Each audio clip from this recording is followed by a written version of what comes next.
कर दिया था। अंबेडकर के सामने एक नई समस्या ये थी कि वे बैरिस्टर तो बन चुके थे, लेकिन उसका प्रमाण पत्र कचहरी से प्राप्त करना था। इसके लिए रुपयों की जरूरत थी। ये बात भीमराव ने नवल भटेना से कही तो वह फौरन राजी हो गए और बोले, मेरे घर का दरवाजा तुम्हारे लिए हमेशा खुला है भीमराव। जितने रुपये की जरूरत हो ले जाओ, वकालत का प्रमाण पत्र ले आओ। इस प्रकार वे वकालत के पेशे में उतर आए। इसके लिए उन्हें किसी भी पुराने वकील की सहायता की उन्हें जरूरत नहीं थी। खुद अपने पर विश्वास था। लोगों से वो कम से कम पैसा लेते, दिल से उनका मुकदमा लड़ते वही जीतते। यही वजह थी कि लोग उनकी प्रशंसा करने लगे और उनकी शोहरत तेजी से फैलने लगी। उनके पास अछूत और गरीब भागे चले आते थे। उन्हें अपना भगवान कहते। कम से कम पैसा लेकर भी उन्हें खूब आमदनी होने लगी। उनकी पत्नी यह सोचकर खुश थी कि उनका पति अछूतों और दलितों का उद्धार कर रहा है। उसने सेवा व्रत अपनाया है।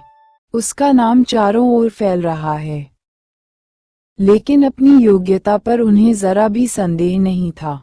वे अपना यह उद्देश्य पूरा करने में लगे थे कि देश से छुआछूत को मिटाकर रहेंगे। अछूतों के लिए वह पूरे समाज से लड़ना चाहते थे। उनके लिए वह नया कानून बनाना चाहते थे। उस कानून को वह कानून सरकार द्वारा मान्य करवाना चाहते थे। दिन प्रतिदिन वह तरक्की कर रहे थे। उनका नाम चारों ओर फैल रहा था। किसी को वे हताश नहीं करते थे। जो उनसे प्यार से मिलता उसे सदा के लिए स्वीकार कर लेते थे। बैरिस्टर के रूप में अंबेडकर। अछूत समस्या को लेकर भीमराव के पास पहला मुकदमा आया। कुछ ब्राह्मणों ने मानहानि का दावा किया था। ये 3 अछूत थे जिन्होंने ब्राह्मणों के खिलाफ एक किताब लिखी थी। उसमें लिखा था, इन ब्राह्मणों ने ही देश का पतन किया है। ये देश को विनाश की ओर ले जा रहे हैं। छुआछूत की बीमारी इन्होंने ही फैला रखी है। ये अछूत को इंसान नहीं समझते। पुस्तक में ये भी लिखा था, इन ब्राह्मणों की नजरों में अछूतों को जीने का कोई हक नहीं है। इन्हें ये कुएं से पानी भी नहीं लेने देते। इनका कहना है कि पानी लेने से कुआं और नल अपवित्र हो जाएंगे। पुस्तक में ये भी बताया गया था कि अछूतों के लिए ये भी कहा जाता है कि ऊंची जाति के लोगों के सामने उन्हें आना ही नहीं चाहिए। सड़कों की सफाई वो सवेरा होने से पहले ही कर लें। कोई ब्राह्मण उन्हें सामना जाता दिखाई दे तो उन्हें चाहिए कि वे सड़क पर लेट जाएं। ब्राह्मणों का ये पाखंड है। उन्होंने ढोंग बना रखा है। मुकदमा सेशन जज की अदालत में था। यह मामला अंबेडकर ने अपने हाथ में ले लिया। तीनों अछूतों ने पूछा कि मुकदमे का क्या मेहनताना लेंगे। डॉक्टर अंबेडकर ने कहा कि फीस उससे लेते हैं जिसके पास पैसा होता है। गरीबों से मुनासिब ही पैसे लेते हैं। मुझे रुपये का लालच नहीं। तीनों मुवक्किल खुश हो गए। जितने रुपए उनके पास थे उन्होंने अंबेडकर को दे दिए। अदालत में मुकदमा शुरू हो गया। पहले दिन सबूत पेश किए गए। दूसरे दिन जिरह हुई। तीसरे दिन तीनों अभियुक्तों ने अपनी सफाई पेश की। उनका कहना था कि यह पुस्तक लिखकर उन्होंने कोई अपराध नहीं किया है। अब बहस की तारीख आई। अंबेडकर ने सेशन को समझाया, सरकार, मेरे मुवक्किलों ने कोई कसूर नहीं किया है।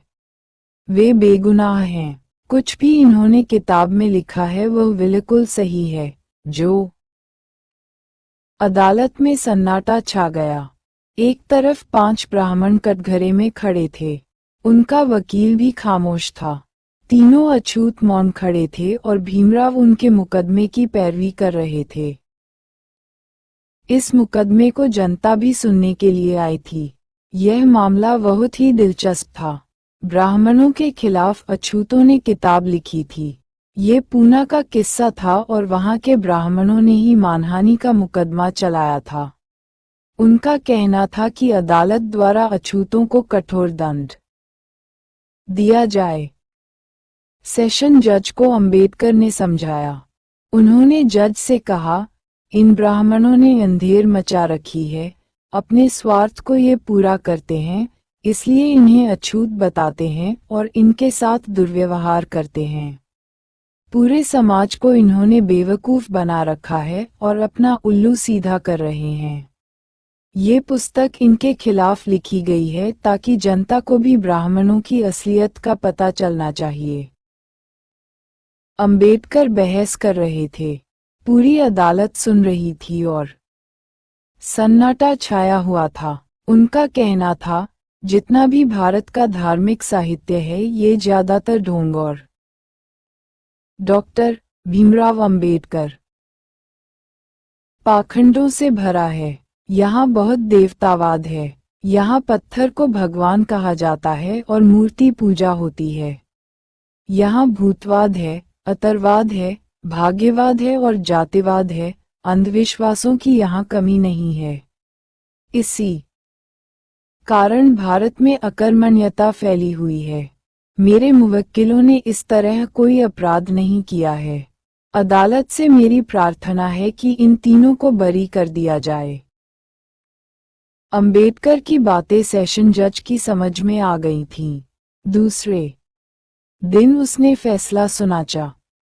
मानहानि का जो दावा ब्राह्मणों ने किया है वह गलत है। पुस्तक के लेखक अपराधी नहीं हैं। उसमें उन्होंने सच्ची बातें कही हैं।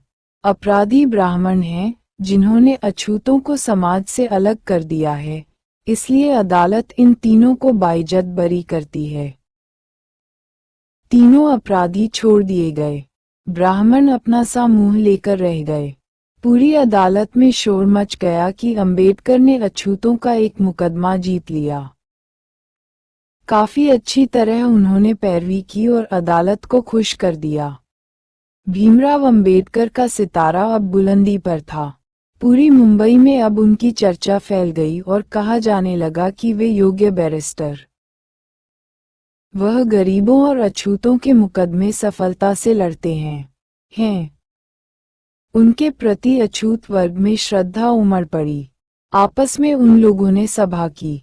उसमें यह निश्चय किया गया कि डॉक्टर भीमराव अंबेडकर को उसमें निमंत्रित किया जाए।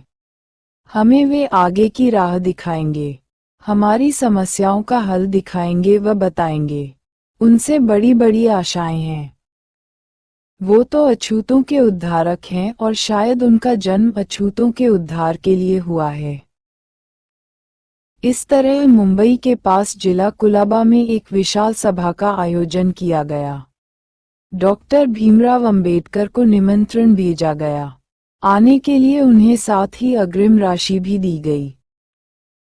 अंबेडकर महान मंच पर।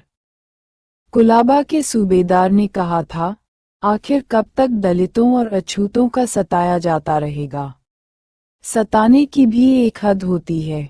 कहा जाता है कि आदमी दबता है तो उसे और दबाया जाता है, मगर जो सामने आ जाता है उसे कोई नहीं दबाता।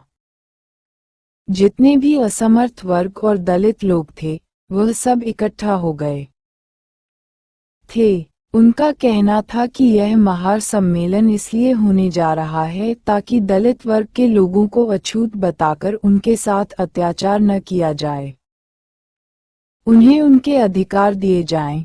वे भी इंसान हैं और उन्हें भी जीने का अधिकार है। सभी लोगों को इस बात की खुशी थी कि सम्मेलन की अध्यक्षता डॉक्टर भीमराव अंबेडकर करेंगे। 19 और 20 मार्च को सम्मेलन होने वाला था।